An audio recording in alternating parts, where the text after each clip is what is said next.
కరువు వచ్చిందంటే అది కాంగ్రెస్ ప్రభుత్వంలోనని తెలియజేస్తా ఉన్నాను.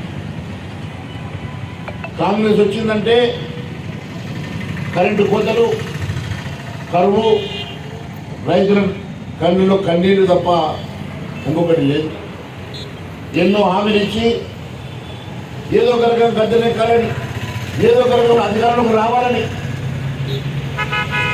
హామీలు ఇచ్చి ఈరోజు గద్దెనెక్కినటువంటి రేవంత్ రెడ్డి గారు మీరు ఇచ్చినటువంటి హామీ ప్రకారం 15,000 రూపాయలు రైతు బంధు విషయంలో కానీ, 2 లక్షల రుణమాఫీ విషయంలో కానీ, 500 రూపాయలు మీరు ఇస్తున్నటువంటి బోనస్ విషయంలో కానీ, రైతు కౌలు రైతుకు 12,000 రూపాయలు మీరు ఇస్తామన్నటువంటి హామీ కానీ ఏ ఒక్క హామీ కూడా మీరు నెరవేర్చలేకపోయారు.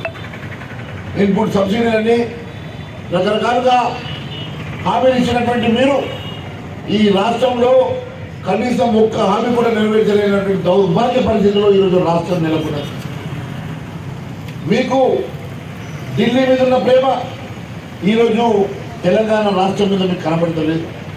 ఎంతసేపు మీ పదవి కాపాడుకోవడానికి బీ ట్యాక్స్లు, ఆర్ ట్యాక్స్లు పెట్టి డబ్బులు కలెక్ట్ చేసి ఢిల్లీకి ఎప్పుడు పంపాలా, మూటలు ఎప్పుడు పంపాలా, వారి మనల్ని ఎట్ట పొందాలా, ఎట్లా నేను 5 సంవత్సరాలు ముఖ్యమంత్రి పదవిలో కొనసాగాలని ధ్యాస తప్ప ఈ తెలంగాణ రాష్ట్రంలో రైతుల కన్నుల్లో ఉన్నటువంటి కన్నీళ్లు, బాధలు, కష్టాలు మాత్రం మీకు కనబడతలేవు.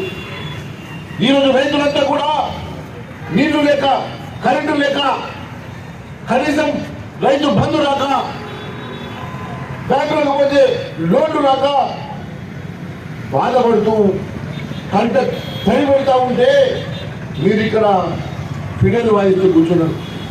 ఎంతసేపు ఎన్నికల్లో మళ్ళీ అబద్ధం చెప్పాలా, ఎన్నికల్లో మళ్ళీ ఏం తప్పుడు వాగ్దానాలు చెప్పాలా, ఎన్నికలు వస్తున్నాయి మళ్ళీ రైతులు ఎట్లా మోసం చేయాలని ఆలోచన చేస్తా ఉన్నారు.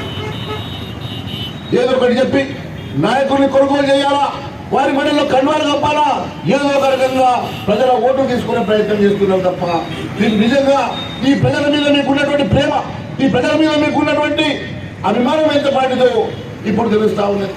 4 నెలలు వచ్చినా మీకు అధికారుల మీద కంట్రోల్ లేదు, అడ్మినిస్ట్రేషన్ మీద కంట్రోల్ లేదు. ఇప్పటి వరకు కనీసం ప్రాజెక్టులో ఉన్న నీళ్లను కూడా రైతాంగం వరకు, వారి పంట పొలాల వరకు పంపించేటువంటి పరిస్థితి కూడా లేదంటే మీకున్నటువంటి ఈ ప్రభుత్వం మీద మీకున్నటువంటి పట్టేదో దీన్ని బట్టి అర్థమవుతా ఉంది. కేవలం డైలాగులు చెప్పుడు, బాలకృష్ణ డైలాగులు, ఎన్టీ రామారావు డైలాగులు నేర్చుకొని నిన్నటి వరకు అపోజిషన్ లో చెప్పిన డైలాగులు ఈరోజు గుర్తుకొస్తే లేవని అడుగుతున్నా. నువ్వు ఇచ్చిన మేనిఫెస్టోని గుర్తుకు లేవని అడుగుతున్నా. నువ్వు ఇచ్చిన హామీలు నువ్వు గుర్తుకొస్తలేవని అడుగుతున్నా. నిన్న మొన్నటి వరకు రకరకాల హామీ ఇచ్చినావు. ఈ రోజు హామీలన్నీ తప్పించుకునే ప్రయత్నం చేస్తా ఉన్నావు. దానికి కారణం ఆ హామీలు నేను ఇవ్వలేదు, మా సోనియా గాంధీ ఇచ్చిందో, మా రాహుల్ గాంధీ ఇచ్చిందో, లేక మా ప్రియాంక గాంధీ ఇచ్చిందో తప్పించుకునే ప్రయత్నం చేస్తా ఉన్నావు. రేపు తుక్కుగూడలో కూడా నువ్వు ఇచ్చే 5 హామీలు మళ్ళీ అదే రాహుల్ గాంధీతో రైతుల పక్షాన భారతీయ జనతా పార్టీ ఉంటుంది, రైతుల పక్షాన పోరాటం చేస్తుంది, రైతుల గొంతుకై రైతుల కోసం పోరాటం చేసి రైతుల పక్షాన నిలబడేటువంటి భారతీయ జనతా పార్టీ ఈ రోజు ప్రజా గొంతుకగా నిలబడుతుంది. మేము ఒకటే చెప్తా ఉన్నాం, ఈ ప్రాంతంలో తెలంగాణ ప్రాంతంలో మీరు ఇచ్చిన హామీలు నెరవేర్చే వరకు, మీరు ఇచ్చిన హామీలు రైతుల కోసం, ఆడపడుచుల కోసం, యువత కోసం, విద్యార్థుల కోసం, ఇక్కడ సమాజంలో ఇచ్చిన ప్రతి హామీ కోసం భారతీయ జనతా పార్టీ ప్రజల గొంతుకై ప్రజల పక్షాన నిలబడి ఖచ్చితంగా ప్రజల పక్షాన పోరాటం చేస్తున్న సంగతిని తెలియజేస్తా ఉన్నాను. రేపు ఖచ్చితంగా టీఆర్ఎస్ ప్రభుత్వం చేసినటువంటి మోసాలను ప్రజలు గ్రహించారు. అదే మాదిరి ఈరోజు కాంగ్రెస్ పార్టీ ఇచ్చినటువంటి హామీలు నెరవేర్చలేక వైఫల్యాన్ని చూస్తా ఉన్నారు.